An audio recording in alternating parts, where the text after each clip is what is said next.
é o Evangelho segundo Jesus, o Cristo, o Cordeiro Eterno, aquele que explodiu-se em vida antes da criação de qualquer coisa, pois nele todas as coisas foram criadas. Hoje eu lerei na segunda epístola de Paulo a Timóteo, no capítulo 3. Antes, porém, eu quero que você tenha ciência do ambiente dessa leitura.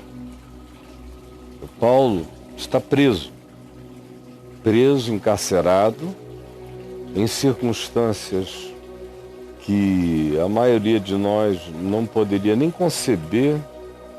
O encarceramento numa cela romana, além da porta trancada e fechada, do frio, da umidade, do fungo, do mofo, da insalubridade geral, frequentemente o indivíduo ainda ficava atado a correntes que limitavam a sua caminhada, seu movimento, a um espaço mínimo, e tiravam muito a autodeterminação do indivíduo em relação a defecar, urinar, qualquer coisa assim. Tinha que esperar a boa vontade de alguém que viesse desagrilhoá-lo e escoltá-lo para que assim acontecesse. Chão frio, sem cobertor, sem capa, sem nada.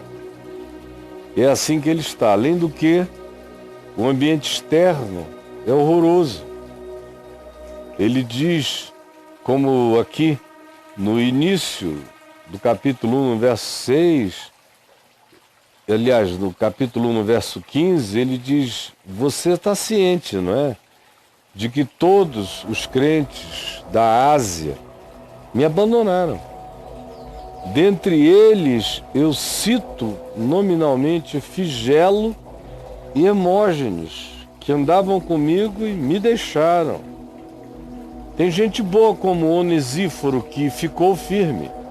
Então tudo que ele fala aqui a Timóteo leva em consideração alguns aspectos. Número 1, a condição dele, pessoal, preso. Número 2, a condição do que Paulo chamava a igreja para ele. Estavam todos num processo de deserção, ouvindo outros mestres, outros ensinos, abandonaram Paulo, bem como a perseverança simples no Evangelho, enveredaram-se por outras concepções. Por isso é que tudo que Paulo diz aqui tem a ver com reavivar a alma, a consciência, o dom, o espírito de Timóteo. Todos os exemplos que ele dá, por exemplo, no capítulo 2, são vinculados à perseverança, a continuar, a não desanimar, a não retroceder, a, em tempos tão difíceis, evitar temas polêmicos e problemáticos.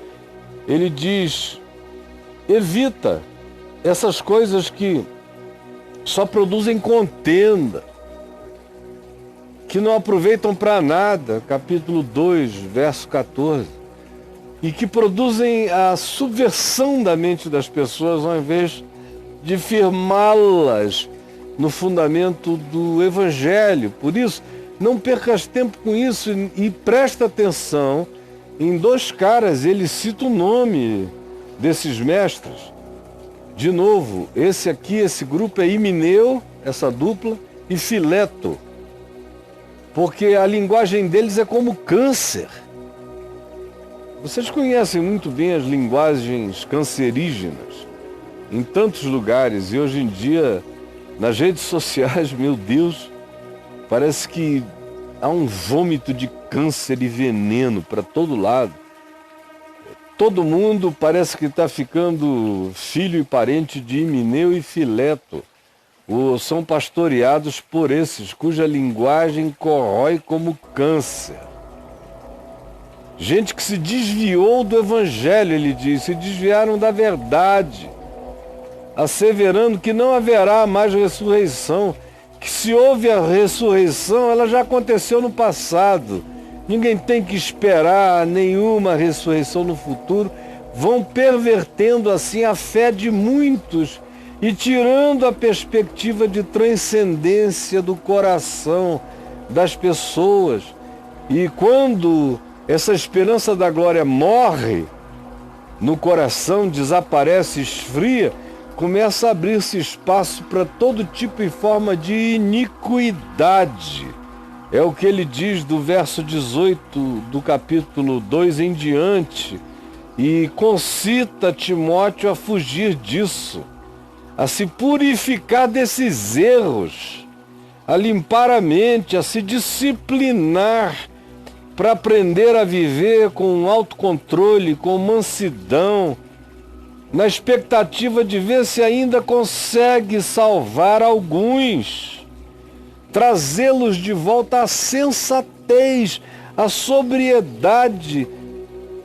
Paulo concita Timóteo dizendo: mantém a mansidão proativa, para ver se você os traz à sensatez e os livra desses laços do diabo, nessas cadeias mentais de pensamento mentiroso, nos quais entraram, tendo sido feitos cativos pelo diabo, para cumprirem o seu desejo, como Jesus disse em João 8, vós sois filhos do diabo, porque quereis cumprir-lhes e satisfazer-lhe os desejos. E aí, toda a ênfase de Paulo, no ambiente dessas cartas a Timóteo, especialmente na segunda epístola, é de transformar Timóteo numa adversativa contra a mentira, numa adversativa contra a falsificação do evangelho, numa adversativa contra a perda da esperança, numa adversativa contra o afastamento do Espírito da glória e da transcendência na ressurreição, que é a única realidade que pode nos manter caminhando em estado de temor, santidade e purificação do coração.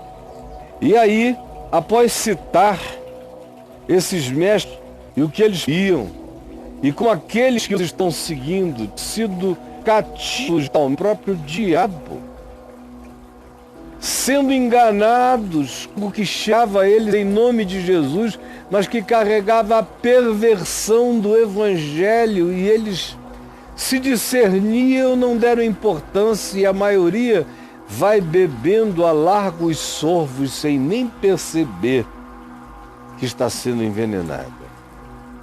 Aí ele diz a Timóteo o que eu começo a ler aqui no capítulo 3, verso 1, dizendo: sabe, porém, isto, sabe que isso aqui não é nenhuma novidade, o que está acontecendo aqui nesse momento. É um espírito do tempo. E a história já teve muitos espíritos do tempo, muitos zeitgeists apocalípticos. Era o espírito do tempo, o espírito da hora. E Paulo está vivendo um crepúsculo de esperança. Ele tinha vivido 15 anos de muito excitamento, vendo coisas extraordinárias acontecer. Agora, no entanto, psicologicamente ele está oprimido, preso, arrebentado, acinzentado, com frio, largado, abandonado, trocado por gente mentirosa, enganosa, vendo pessoas em cujas vidas ele investiu e investiu e investiu, tomarem outro caminho, fingindo que nem sequer o conheciam. E, além disso, ele vê que aparentemente a sedução desse engano vai crescendo incontrolavelmente. Não há muita gente disponível. Ele diz mais adiante que somente Lucas tinha ficado com ele. Aqui antes ele louva a perseverança de Onesíforo e pede graça e misericórdia de Deus com ele. No mais, Ele vai citar adiante um monte de gente que estava, mas já não está, que era, mas deixou de ser, que dizia que dependia, que tinha aprendido tudo com ele, mas agora já nem o reconhecia, para os quais ele tinha se tornado invisível. No entanto, a preocupação dele não é com ele. Ele diz aqui, porque eu sei em quem eu tenho crido. Sei a minha hora.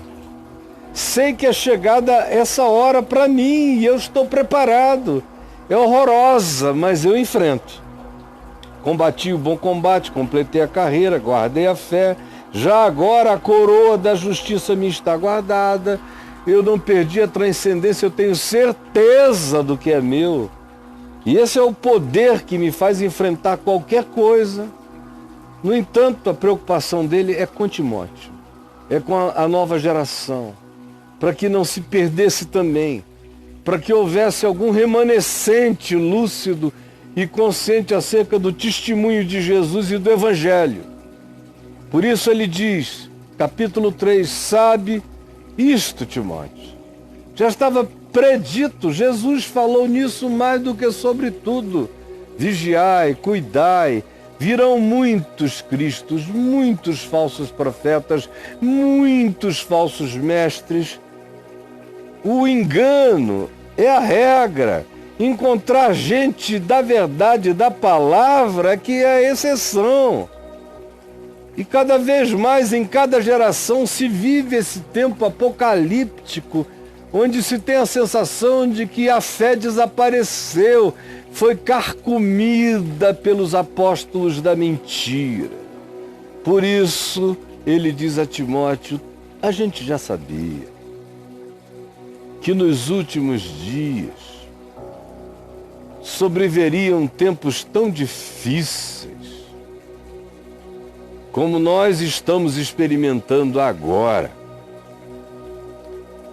Porque já se tinha dito que os homens seriam egoístas cada vez mais, me first, cada vez mais, ninguém se importando com ninguém. E quando dizem que se importam é por razões falsas, egoísticas, é para se apropriarem, não é por solidariedade, é justamente pelo oposto. É para usarem, porque eles são avarentos, e nós já sabíamos que eles seriam, que cresceria o espírito da avareza, do amor ao dinheiro, da prosperidade como bens materiais, já nos tinha sido dito, que os homens também seriam jactanciosos, vivendo de jactância, de arrogância, blasfemadores contra a vida, contra o próximo, contra a reputação, contra a moral, contra a existência do próximo. São aqueles que blasfemam na vida, contra a existência do próximo. Não blasfemam só contra Deus, eles blasfemam às vezes, não em nome de Deus, eles blasfemam no ódio que têm pelos diferentes, pelo próximo. São blasfemadores contra aquilo que Deus ama e aqueles a quem Deus ama. São desobedientes aos pais.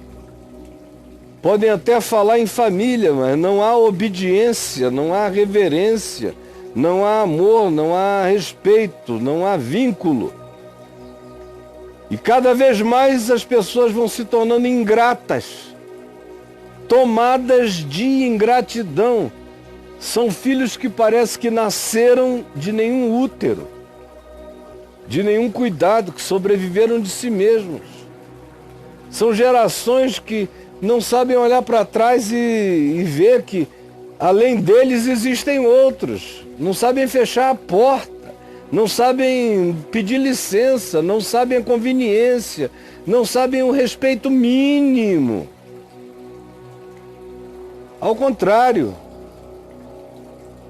são extremamente ingratos, sem memória, sofrem de Alzheimer, de gratidão. Por isso, sem gratidão se tornam irreverentes, Não respeitam ninguém, sem gratidão ninguém respeita e reverencia ninguém. Quem quer que ame o dinheiro acima de tudo também não respeita ninguém, não é grato jamais. E não pode não ser arrogante, sempre o é. Por isso se tornam ingratos, irreverentes e sem afeição, desafeiçoados, sem raiz de amor, de vínculo. São implacáveis, são do tipo que diz, é para pegar, é para abater, é para liquidar. Implacáveis, caluniadores, que para obterem vantagem são capazes de criar mentiras para destruir outros, sem domínio nenhum de si. Ainda dizem depois como justificativa, valeu, foi mal, mas aqui na hora eu não me controlei. Por que não se controlaram? É porque são cruéis, como está dito aqui. São inimigos do bem. Essa história de fazer o bem é para otários. São inimigos do bem.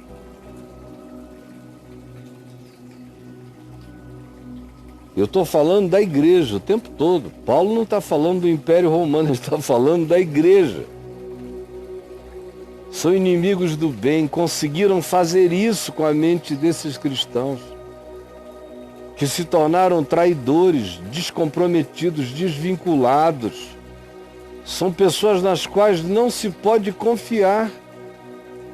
Além do que, são completamente atrevidos. Você ouve deles o que não poderia sonhar. Porque eles são enfatuados, eles pensam que sabem, não sabem que não sabem. São os ignorantes presunçosos, os enfatuados, os inflados de construções fantasiosas e que são atrevidos e arrogantes. O que eles intentam fazer é agradar os seus próprios caprichos, porque eles são amigos dos seus prazeres. Não são amigos de Deus, embora falem de Deus o dia inteiro. Eles são amigos das suas próprias vontades. E não se quebram, não se vergam diante da vontade de Deus. E aí Paulo diz a Timóteo, foge deles. Não fica com esses caras, sai daí. Nem perde teu tempo. Sai. E além disso, entre eles existem esses aproveitadores, Paulo diz no verso 6, que descobrem as mulheres carentes na igreja e que vão de casa em casa, cativando, pegando, usando as mulheres carentes da comunidade, que estão tomadas e se deixam conduzir por vários desejos e paixões, e eles se aproveitam dessa condição. E entram naquele ciclo, ele e aqueles que a ele seguem, que são os que aprendem sempre, jamais podem chegar ao conhecimento da verdade, porque os seus corações estão bloqueados para a verdade, embora eles a saibam. E toda vez que a palavra é pregada, eles se levantam contra, resistem, falam mal, como Janes e Jambres resistiram a Moisés. Mas no fim a gente vê qual é a cobra que cobre a outra cobra, que come a outra cobra. Qual é o cajado que no fim devora os cajados da ilusão e da fantasia e da magia. No caso aqui foi o de Moisés. Esses sobre os quais eu estou falando, e que são gente, mestres, ensinadores, que tem plateia, no entanto, Timóteo, saiba que são homens de todo corrompidos na mente. Eles foram reprovados na fé, são reprovados na fé, não passam em nenhum Enem celestial não entram pela porta estreita.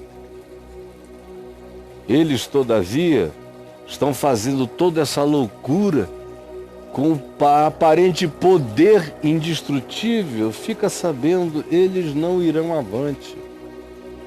Eles vão ser enfrentados pela implacabilidade de Deus na história. Você não sabe quando, mas sabe que será. Portanto, não desanime. Porque a loucura dessas pessoas, desse ensino, desse falso evangelho, desses pastores mentirosos, a sua insensatez será a todos evidente. Vai chegar uma hora que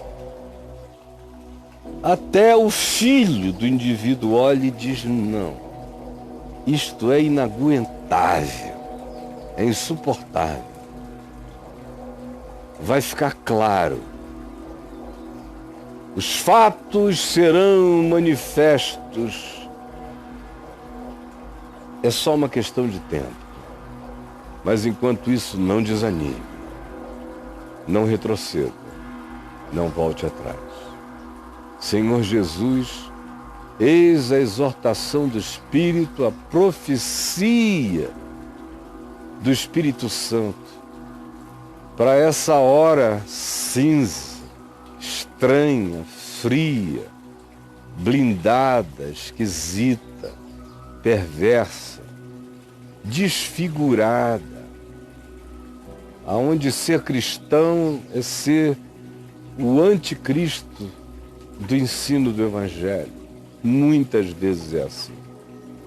Aonde falar o nome de Jesus não significa absolutamente nada quanto a carregar o Espírito de Cristo e de praticar a palavra, a lei da vida em amor, justiça e verdade, segundo Jesus. Nesse tempo onde o teu nome superabunda nas bocas, que são verdadeiras pocilgas de engano, gritando o teu nome para batizar a mentira. Ajuda alguns a enxergarem, a não desistirem e a permanecerem firmes na fé. É o que eu te imploro, em nome de Jesus. Amém.